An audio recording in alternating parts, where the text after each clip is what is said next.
여기에 이강인의 활약에 고무된 김도훈 감독은 공개적인 자리에서 특급 칭찬을 날리며 화제가 되고 있습니다. 지난 9일 김 감독은 국내 매체와의 인터뷰에서 이강인의 이름을 직접 언급했습니다. 김 감독은 이강인은 솔직히 계속 칭찬을 해줘야 하는 선수라며 축구 선수로는 최고의 테크니션이라고 생각한다라고 말했습니다. 이어 오른발, 왼발 가리지 않고 모든 플레이가 탁월하다라며 메시가 뛰는 모습을 보는 것만으로도 영광이라고 느낀 적이 있는데 이강인 그리고 손흥민 역시 동시대에 볼 수 있다는 게 자랑스럽다라고 덧붙였습니다. 그러면서 이강인이 마음적으로 힘든 부분이 많았기에 우리가 그를 보호하고 보듬어줘야 한다라고 강조하며 팬들의 공감과 지지를 받고 있습니다. 여기에 최근 슈퍼러브 축구 유튜버 팀이 발렌시아 훈련장에 방문하여 이강인을 유소년 때 가르쳤던 스승을 만났는데요. 이강인을 12세, 17세, 18세 때 가르쳤던 앙글로 코치와 인터뷰한 내용이 화제가 되고 있습니다. 앙글로 코치는 이강인은 항상 우상향으로 발전을 했어요. 12세 때 이미 또래들과 다르다는 것을 제 눈에는 보였어요. 나이에 비해 기술이 좋고 상대방을 쉽게 제치는 선수였어요. 그리고 나서 발전하며 진화했고 경험을 쌓아 성장하고 더 좋은 선수가 되었어요. 발렌시아 1군 선수감이라는 것을 의심한 적이 없어요. 이 아카데미 훈련장에서의 데뷔골과 환상적인 활약을 잊을 수가 없어요. 좋은 기억으로 남아있어요. 라며 극찬했습니다. 말 그대로 이강인 선수는 천재 선수란 게 맞는 말인 것 같습니다. 오죽하면 발렌시아 팀 내에서도 항상 나이가 2살 더 많은 형들 팀에서 경기를 항상 업해서 했으니까요.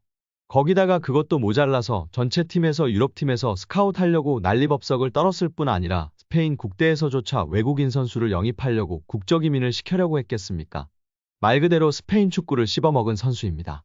그런 선수가 많거나 흔할까요? 강인 선수의 천재성, 잠재성은 많은 레전드들도 인정하고 있는 상황입니다. 비등비등 선수였음 절대 외국인을 이민시키려고 안 했을 겁니다. 아마도 이강인만한 선수는 20년간은 나오기 힘들 것이라고 레전드들이 입을 모으고 있습니다. 손흥민 선수에 이어 세계 축구사에 또 한 번의 역사를 쓸 것으로 기대받고 있는 상황입니다. 예전에 이강인이 터치플레이 채널에서 고 유상철 감독님이랑 얘기한 게 있었는데 유럽 선수들은 기본기는 엉망인데 상대가 압박이 왔을 때 어떻게 대처하는 판단 능력이 빠르다고 하는데요. 왜냐면 스페인 유수는 어릴 때 경기를 많이 뛰고 경기력 위주로 훈련한다고 합니다. 그래서 유럽 스카우터들이 한국 선수들 평가할 때 기술이 좋고 빠르고 기본기도 훌륭한데 전술이해 능력이 떨어진다고 지적하기도 했었습니다. 강인이는 이를 갖추기 위해 외국에서 축구를 해야 한다고 강인이의 부모님들께 적극 권했다고 전해지고 있습니다. 강인이 같은 아이를 본 적이 없어서 방송 후에도 UBFC에서 따로 교육했었고 결국 10살 때 스페인행이 성사되면서 헤어지게 된 것입니다. U20 월드컵 4강 김은중 감독도 우리나라 선수들이 옛날보다 기본기, 개인 능력이 훨씬 앞서고 있으나 특별하지 않은 것은 특징이 없다. 전술이해도 게임 운영 능력과 더불어 개인적 특징이 강해야 한다고 발언하기도 했습니다.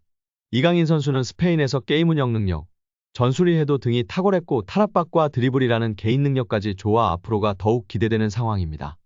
여기에 최근 볼만찬 기자들 유튜브 채널에서 한국 축구의 레전드 고정훈 김포 감독님의 극찬이 화제가 되고 있습니다. 손흥민 선수는 말할 것도 없이 최고다. 프리미어리그에서 그렇게 활약하고 득점왕을 한다는 것은 정말 믿을 수 없는 일이다. 그리고 요즘 눈에 띄는 선수가 이강인이다. 작년까지만 해도 저 피지컬로 과연 유럽에서 살아남을 수 있을까라는 생각이 강했던 선수였다. 올해 그의 퍼포먼스를 보면서 완전히 생각이 바뀌었다.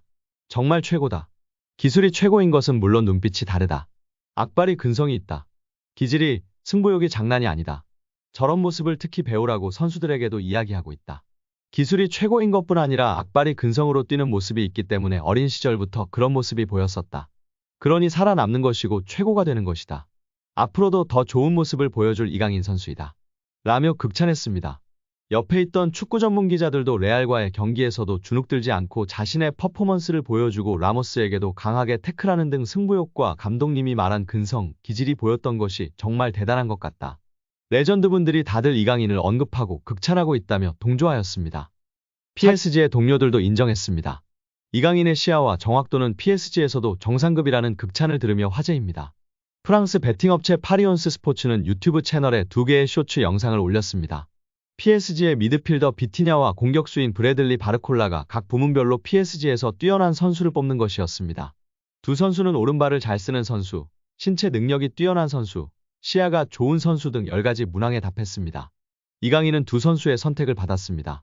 비티냐는 시야가 좋은 선수의 이강인을 뽑았고 바르콜라는 정확도가 높은 선수의 이강인을 선정했습니다. 두 선수는 이외에도 오른발을 잘 쓰는 선수로 킬리안 은바페를 선정하는 등 공통된 답변을 내놨습니다. 홈에서 쿠웨이트를 상대로 기분 좋은 대승을 거뒀습니다. 이후 인터뷰에 나선 이강인은 소신과 앗을 중간에 걸친 발언으로 팬들의 설왕설래를 불렀습니다. 경기 후 홍명보 감독과 함께 인터뷰를 나선 선수는 승리의 주역 중 한 명인 이강인이었습니다. 이강인은 이 자리에서 논쟁의 여지가 있는 인터뷰를 남겨 눈길을 끌었는데요. 경기장 분위기 때문이었습니다. 홍명보 감독은 한국 축구대표팀 지휘봉을 잡은 후 그라운드에 나설 때마다 팬들의 야유와 마주쳐야 했습니다. 불공정 선임 논란 때문이었습니다. 기존의 프로팀 울산을 이끌던 홍명보 감독은 대표팀 지휘를 맡고 싶지 않다는 의사를 밝혔지만 이임생 이사와의 비공식적 면담 이후 마음을 돌려 대표팀 감독에 올랐습니다. 이 과정에서 대한축구협회의 엉성한 행정력이 그대로 노출됐습니다. 특히 박주호 전 축구협회 전력강화위원은 자신의 유튜브를 통해 감독 선임 과정에 대한 충격적 진실을 모두 폭로하며 크게 주목받았습니다. 이후 축구협회 관계자들은 국회 감사에 불려가는 등 한바탕 흔들리고 체제 개혁 이야기가 끊임없이 불거졌습니다. 그러나 정몽규 축구협회장은 사연임에 성공했습니다. 홍명보 감독은 이후 행보마다 질타의 중심에 올랐습니다. 이강인은 이를 두고 기자회견 막바지에 어쩔 수 없이 저희도 협회 소속이고 감독님은 저희의 보스시다라며 너무 비판을 하시면 선수들에게도 타격이 있다. 긍정적인 부분을 많이 봐주셨으면 좋겠다는 얘기를 꼭 드리고 싶다. 그래야 월드컵에 가서 잘할 수 있다며 강조했습니다. 또 믹스트존에서도 나뿐만 아니라 모든 선수들이 그렇다. 특히 기자분들과 유튜브 쪽에서 협회에 대해 얘기하신다. 결국 팬들은 기사를 보고 얘기를 들으신다. 선수들은 좋은 분위기에 많은 팬들이 응원해주시고 관심 가져주시길 원한다. 당연히 협회도 더 잘해야 한다고 생각한다.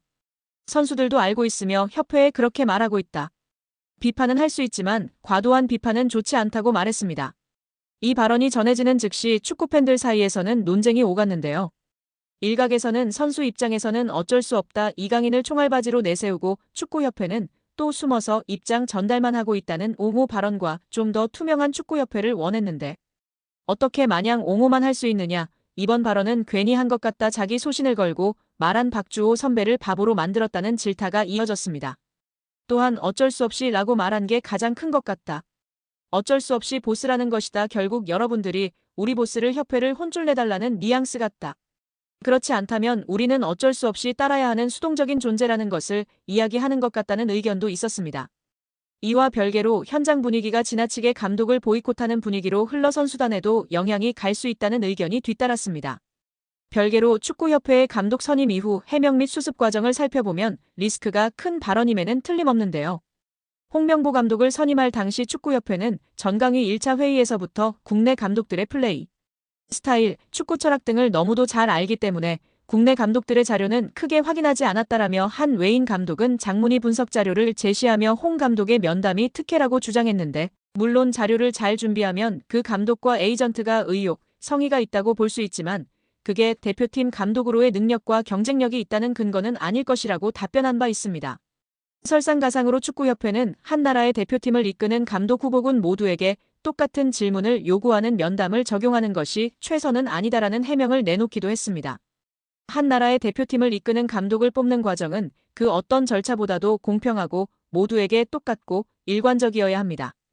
또 박주호 전 위원의 폭로의 명예훼손이 아닌 비밀 유지 서약을 이유로 대며 법적 조처를 언급하던 축구협회입니다. 끝내는 이마저도 불발됐습니다.